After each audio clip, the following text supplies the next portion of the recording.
So some people say, Barbara, what's this? You hear the voice? What's this voice you hear? The voice of God? You talk to God? Yeah, I do. Who else would I want to talk to? That's where all the answers are, isn't it? So it goes like this. You know your mother's voice, don't you? You know the voice of your friends. You know the voice of the ones you talk to. You just can't see God, usually. Here's the point about the voices. Most people that I've met and worked with, they're hearing the voices. So they're going nowhere because of clutter, confusion, distractions, all the voices, what people think, what they think you ought to do. So people ask me, what they're wanting to know is, how do I get clarity? I've got all this confusion going on in my head. And what I've found is that the reason is because of the clutter, the confusion, the distractions that swirl around them all the time. Life shouldn't be so hard. The answers are all there. There's liberty all there. You can be anything you're led to be, but not with your old world. I've never met a leader, and this is the most frustrating thing, that the leaders I've worked with, and I'm seeing it with this new breed of up-and-coming leaders that will be spirit-led rather than ego-driven. But what I've seen with leaders is they are stuck in a world that they've created.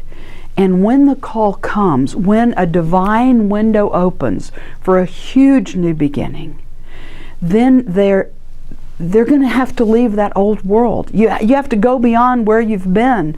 You have to do things you've never done. But there's a realm where miracles exist. So I would encourage you to take a huge look at the voices you're listening to, the people that you are allowing to control and manipulate your life. Why are you paying dues to them? What does it take to go free? And when you find that out, are you going to be willing? It costs leaders everything to keep walking, because you're just not going to play in the gutter. You're just not going to play with people that don't have a clue, that are stuck sitting in front of a TV. When I left it all to follow my passion, I got disowned. And it's like, why am I getting disowned? Because I don't sit around and watch 22 men fighting over a piece of pig? Well, I don't care. There's 7 billion other people that may like me. Or not. But it didn't matter, because I wasn't letting people determine where I was going. I wasn't letting them tell me, you can go this far and no further. Oh, you're making me uncomfortable. Why? Because you're an amateur and want to stay there?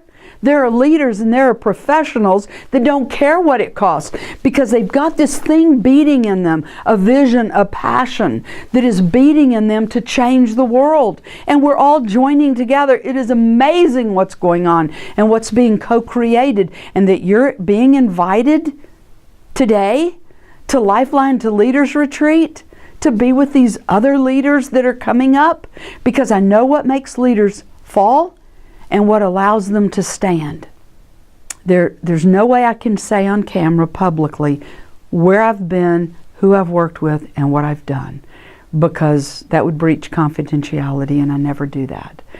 But I've watched so many lives be transformed because they could be transparent, and because there was someone in their life with answers that knew the way to get them from the life that was holding them bound in every way to a life where they freely express and freely live their passion, their victory. And then they can enjoy their success. And that's what I'm inviting you to join us for. I know what it takes to live in the realm of the miraculous. And I know how to bring others there too.